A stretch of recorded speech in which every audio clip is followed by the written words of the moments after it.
The auctioneer's gavel was already raised when Etta Calloway said the one word that stopped an entire stockyard cold. Wait. Every head turned toward her, and toward the copper mare standing in the pen beside her, a horse named Duchess, the finest thing Etta owned, and the only thing left standing between her family and the road. What no one in that frozen yard yet knew was that before the hour was out, a quiet neighbor rancher would step onto the stockyard scale and ask to be weighed like cattle, and a 7-year-old girl would say a sentence the whole county would repeat for years afterward. The rope in Etta's hand was damp with sweat despite the cold. She did not let go of it yet. 6 months before, they had buried Etta's husband on a hill north of the house, under a cottonwood he had planted the spring they married. Since then, the ranch had gone the way ranches go, when the man who carried it in his bones is no longer there to carry it, the fences sagging in 3 places, the well pump groaning like an old dog, the bank in town sending letters with numbers that grew a little larger each month. Etta was 34 years old, with a 7-year-old daughter named Nell and a debt that did not care how tired she was. She had told herself, standing at the stove some mornings, that she could manage alone. She had also learned, in 6 months, exactly how much a woman could manage alone, and exactly where that number ran out.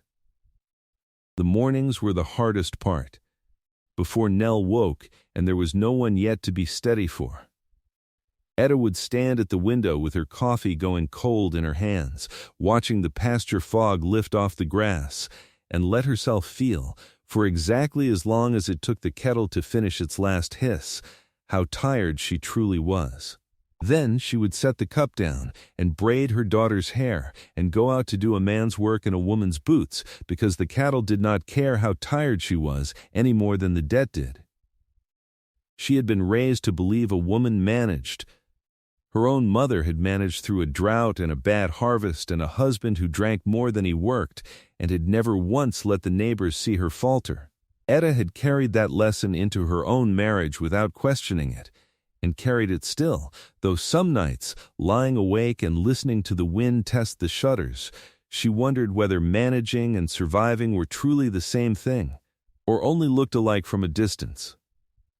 What she had not expected was Silas Whitlock, the wealthiest rancher for 30 miles, arriving at her gate with a smile that never once reached his eyes, offering to pay off her husband's debt himself in exchange for her hand, and, though he never said it plainly, in exchange for the water rights that ran clean through the middle of her land. What she had not expected, either, was Thomas Reyes. Thomas kept the next spread over, a quiet stretch of pasture that shared a fence line with hers. He was a man who said perhaps 10 words where another man said 50, and who had, without once being asked, mended that fence line 3 separate times since the funeral, always before sunrise, always gone again by the time Etta came out to see who had done it. She had only found out it was him because Nell had seen him from her window one gray morning in October, working alone in the frost with his collar turned up against the cold. Etta had never once thanked him for it. She had told herself there was no obligation in a man doing what any decent neighbor might do. She would learn, before the year was out, exactly how wrong that was. Silas Whitlock's cattle truck had brought Duchess to the stockyard scale that morning to settle the debt once and for all, and the whole town had turned out to watch a widow lose the last fine thing she owned. Etta stood with the rope in her hand, and Nell stood pressed against her skirt, and neither of them looked at the crowd. Wait, Etta said again, though she did not yet know what she meant to say after it. That was the moment the story truly began. The Calloway place had been failing since the funeral in ways no single letter or look could capture. It was failing in the small silences, the second chair at the supper table that nobody moved, the barn door that stuck because there was no man's shoulder to fix the hinge, the herd that wandered farther each week because there was no rider spare to bring them home before dark. Etta hired what help she could afford, which by autumn was none at all, and did the work of 2 people with the strength of one. and told her daughter every night that everything was going to be fine, in the particular voice mothers use when they need to hear the words as much as the child does. Nell was a solemn, watchful child, quick to notice things grown people thought they had hidden. She noticed that her mother's hands had gone rough and cracked at the knuckle. She noticed that the mended fence line never seemed to need mending twice in the same place. She noticed, one gray morning, a man on the far pasture, working alone before the sun was fully up, moving with the unhurried care of someone who expected no thanks and wanted none. She did not tell her mother what she had seen. She only watched, the way children watch the things that matter most, saying nothing until the moment they are ready to say everything. There were smaller signs before that, if a grown person had thought to look for them. Nell had begun leaving the barn door latched exactly the way Thomas latched it, instead of the careless hook and loop her father used to leave it. She had taken to standing at the window some evenings, watching the road long after dark, in a way she never had before the mended fence appeared. Once, when Etta asked her what she was looking at, Nell only shrugged and said she was counting stars. And Etta, worn thin with her own grief, had not thought to press further. Children keep their own ledgers of who can be trusted, weighed in evidence a grown person often overlooks, who speaks gently to the animals, who does not raise his voice when a task goes wrong, who notices a torn hem or a hungry look and quietly does something about it without waiting to be thanked. Nell had been keeping such a ledger on Thomas Reyes since the first cold morning she saw him at the fence line, and by the time she was ready to say his name out loud, the matter had long since been settled in her own small, certain heart. Silas Whitlock called on the ranch twice that autumn, in a black coat too fine for a working man's parlor, and each time he brought a different reason and the same offer underneath it. He spoke of the debt her husband had left, of how a widow alone could not be expected to carry such a weight, of how a marriage between their two families would solve every difficulty at once. He was careful never to raise his voice. He was careful never to look at Nell at all. Etta thanked him for his concern and showed him to the door both times, and both times she stood a long while afterward at the window, watching his carriage roll back down the lane, feeling the debt sit on her chest like a stone she could not set down. She had known Thomas Reyes only in passing before her husband died. A nod across a fence line, a wave on the road into town, the ordinary distance two neighboring families kept between them when there was no particular reason to close it. She remembered, vaguely, that his own wife had died some years back, of a fever that came through the county one bad summer, and that he had raised no children of his own, and had kept mostly to himself since, working his land alone with the same unhurried steadiness he brought to everything. She had never once, in all those years of passing waves, given him more thought than that. It was Thomas who set the debt down for her, an inch at a time, without ever once asking to be seen doing it. The well pump had been failing for a month, groaning and spitting rust-colored water, until one morning it simply worked again, smooth and quiet, and Etta found a new leather washer lying beside it that she had not bought and had not asked for. A sick calf that would not stand was found, 2 mornings running, already fed and warmed by the time Etta reached the barn, though she never once caught the man who had done it. Firewood appeared, split and stacked, on the coldest nights.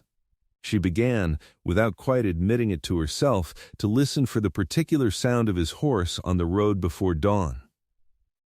It was Nell who first said his name out loud at the supper table, and said it the way a child says the truest thing without meaning to announce anything at all. The evening it happened, Etta had set only 2 plates from long habit, and Nell, without a word, reached into the cupboard and set down a third. "Who's that for?" Etta asked, though something in her chest had already guessed. "For when he comes," Nell said, and went back to slicing bread as though the matter were entirely settled. Etta did not ask which he. She did not need to. She only stood a moment at the stove with her back to her daughter and let herself feel, for the first time in 6 months, something that was not quite grief. He did not come that night, but the following week, when a late storm caught him still mending fence at dusk, Etta called him in from the yard without quite deciding to, and set a bowl in front of him at the third place, and watched her daughter's face light with a satisfaction so complete it needed no words at all. Thomas ate slowly and thanked her twice, plainly, without flourish, and left before the fire had burned all the way down. But at the door, Nell tugged his sleeve and looked up at him with the flat, serious certainty only children carry. "You'll come back tomorrow." It was not a question. Thomas looked down at her a long moment, something moving behind his quiet eyes that he did not let reach his mouth. "If your mother'll have me." He looked once at Etta when he said it, and then was gone into the dark, and Etta stood in the doorway a long while after the sound of his horse had faded, holding the warmth of that look the way a person holds the last coal of a dying fire. Winter came on hard that year, and with it came the trouble that would test whatever had begun to grow in that small house. The herd was not the only thing suffering. 12 head had scattered into the breaks during the first bad storm, and without a spare rider, Etta could not hope to bring them all back before the ground froze solid and the count came up short at market, short enough, the banker's letter made plain, to put the whole debt in default by spring. She had not asked Thomas for help. She had told herself, stubbornly, that she would not be one more burden set on a neighbor's shoulders. But when he rode up unannounced at first light, already dressed for the breaks, she understood that some things did not require asking. They worked 3 days together in weather that would have turned back a lesser man, and brought back 9 of the 12 and lost none to injury. Though Thomas came home the last evening with a gash along his forearm he had not mentioned until Nell spotted the blood soak through his sleeve and went pale and quiet in a way that frightened Etta more than the wound itself. "It's nothing," Thomas said, and let Etta bind it at the kitchen table without complaint, his eyes on Nell the whole time, steady and reassuring, until the color came back into the child's face.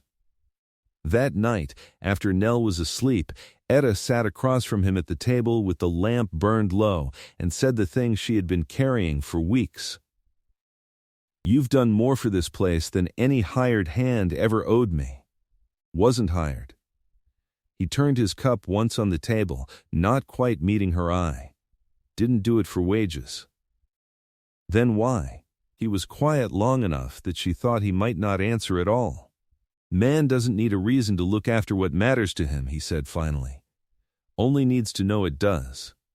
He did not say anything more than that, and Etta did not ask him to. But something in her chest that had been clenched tight for 6 months loosened just slightly for the first time. It was not only the mended well pump or the driven home cattle that had begun to shift something in her. It was the smaller things, the ones that did not show up in any ledger. He had noticed, without being told, that Nell was afraid of the dark corner of the barn where a lantern had once gone out and left her stranded for a frightened quarter hour the winter her father was still alive, and he had taken to hanging a second lantern there without a word, so the corner was never dark again. He had noticed that Etta favored her left shoulder after a long day at the pump and had begun, without comment, taking that chore for himself before she ever reached the yard. He asked nothing in return for any of it, and seemed, if anything, faintly embarrassed whenever he was caught in the act of kindness, as though it were something a man ought to do quietly or not at all. Etta had been married once to a man she loved, and had believed, in her grief, that whatever capacity she had for trusting a man with her family's welfare had been buried with him under the cottonwood.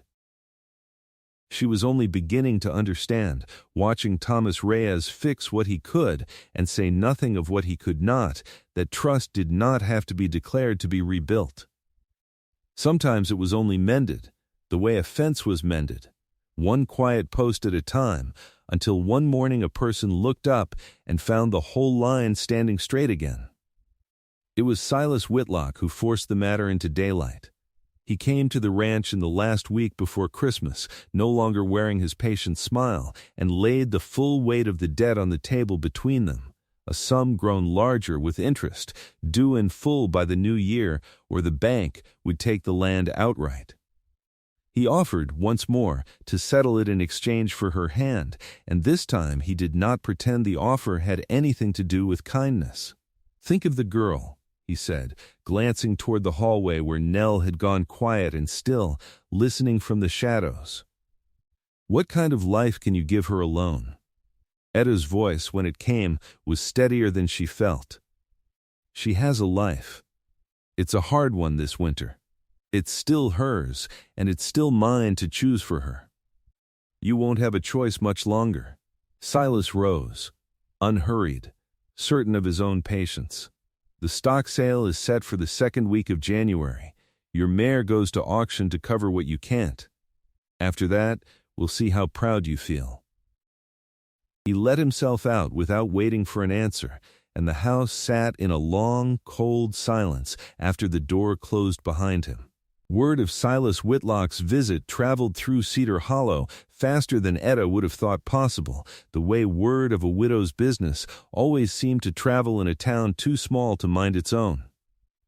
By the following Sunday, she could feel the weight of it in the way the church ladies lowered their voices as she passed, in the too careful kindness of the shopkeeper who would not quite meet her eye when she asked for credit on flour, in the particular silence that fell over a room when everyone in it already believed they knew how her story would end.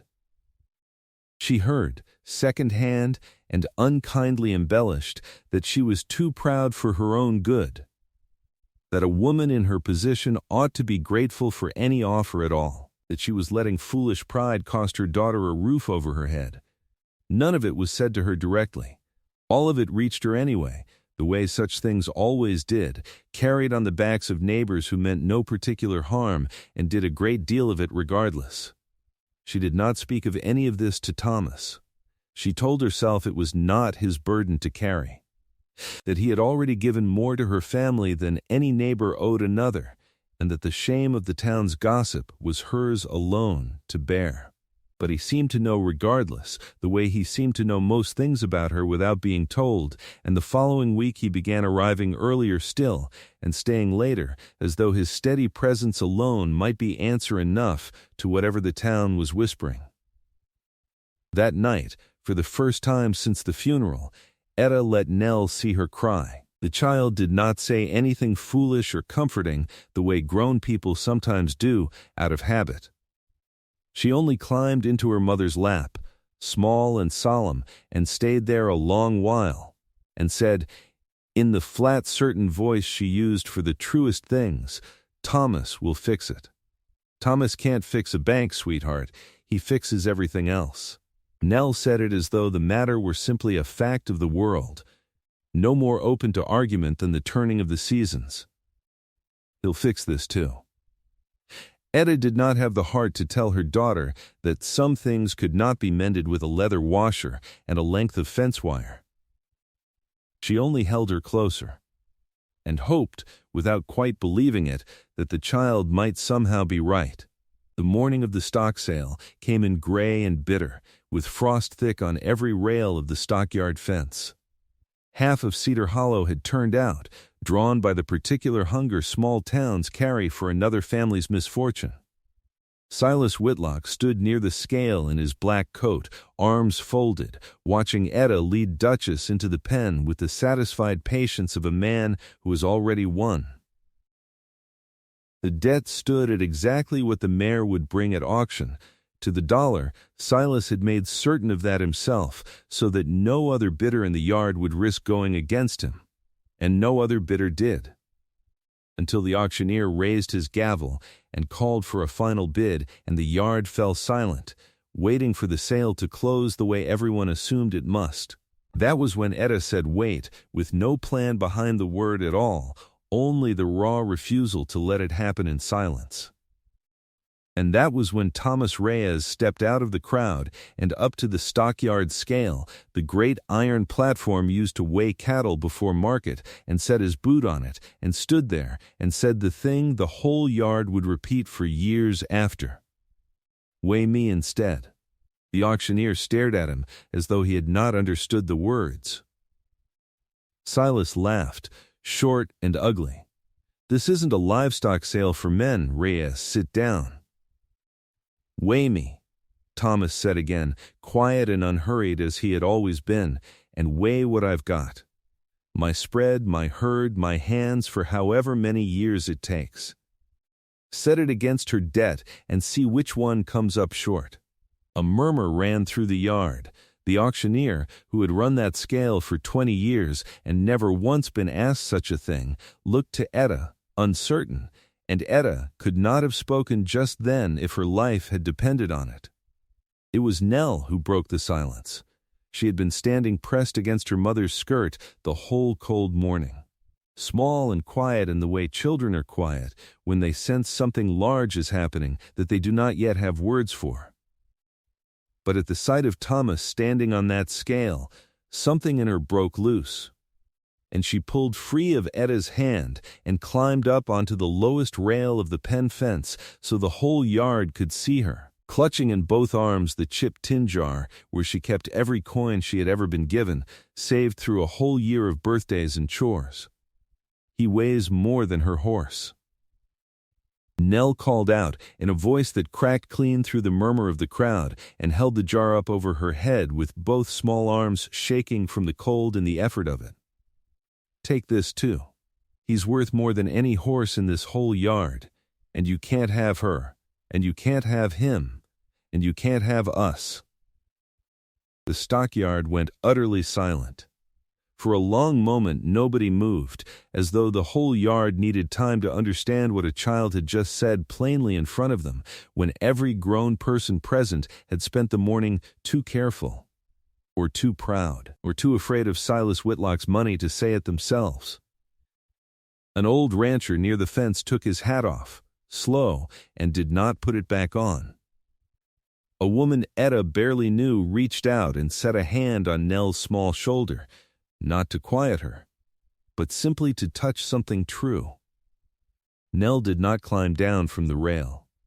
She stood there, with the tin jar still raised, her arms beginning to shake from the cold and the weight of it, her chin set the exact same stubborn way her mother sat when Etta had refused Silas at her own kitchen table, and she did not look away from Thomas even once. Etta reached her daughter in 3 steps, but did not pull her down from the rail and did not tell her to hush. She only stood beside her, one hand steady on the child's back, and looked across the frozen pen at the man standing on the scale with his jaw set and his eyes fixed on hers. "Waiting. Weigh him," Etta said. The auctioneer, flustered and uncertain, read the iron dial aloud, though every soul in that yard understood the true weighing had already happened and had nothing to do with pounds. Whatever number rang out across the frost, it settled the matter the way no ledger ever could. Silas Whitlock's mouth opened once and then closed again, and he found for the first time in his life that the whole town was no longer looking at him. Etta walked to the scale, took Duchess's rope from the rail where she had tied her, and led the mare out of the pen and back toward the wagon, unsold. "The debt's paid," she said, not loudly, but clearly enough that it carried. "Every dollar of it. Not by you, Silas, by a man who was worth more to begin with, and had the decency never to say so until today." She turned to Thomas, still standing on the scale with the whole yard watching, and for the first time since the funeral, she reached out and took his hand in front of every soul in Cedar Hollow and did not let go. "Come home," she said. "Both of you belong there. It's past time we all said so out loud." Thomas stepped down off the scale, and Nell scrambled down off the rail, and the three of them walked out of that stockyard together, while Silas Whitlock stood alone by the empty pen, and the frost, for once, did not feel quite so bitter. By the time the first real snow fell that January, the house on the Calloway ranch had changed in ways no ledger could measure either. The second chair at the supper table was not empty anymore, and never would be again. The third place Nell had set so many months before, on a night she alone had understood the meaning of, was no longer set for a man who came and went before dawn. It was set, every evening, without needing to be asked, for a man who came home. Some nights, when the fire burned low and the wind moved soft against the windows, Thomas would sit at that table, mending a bridle or reading Nell some small piece of a story, and Etta would watch the two of them from the stove with the particular stillness of a woman who has stopped waiting for something to go wrong. Nell called him Pa now, easily, the way she had been half calling him for months before either grown person had caught up to what she already knew. The fence line between the two ranches had come down entirely that spring, folded into a single herd grazing one continuous stretch of grass, and the well pump never groaned again. And the second chair at the supper table had long since stopped being a thing anyone noticed, because a family does not count its own chairs. Silas Whitlock sold his interest in the Cedar Hollow Bank the following year and moved east, and the town, in the particular short memory of small towns, found some new business to whisper about within a season and let the old story fade. Etta herself thought of him rarely, and without bitterness, the way a person thinks of a storm long since past. On the coldest evenings, when the lamp burned low and the wood smoke curled soft against the rafters, the three of them sat together at a table set for exactly the right number, in a house that had, at last, stopped feeling like it was missing someone. Duchess grew old and gentle in the near pasture, retired from work she had never once been sold to do, and some evenings Nell could be found leaning against the mare's copper flank at dusk, watching the lamplight come on in the windows behind her, in a home that had chosen, in the end, exactly who belonged inside it.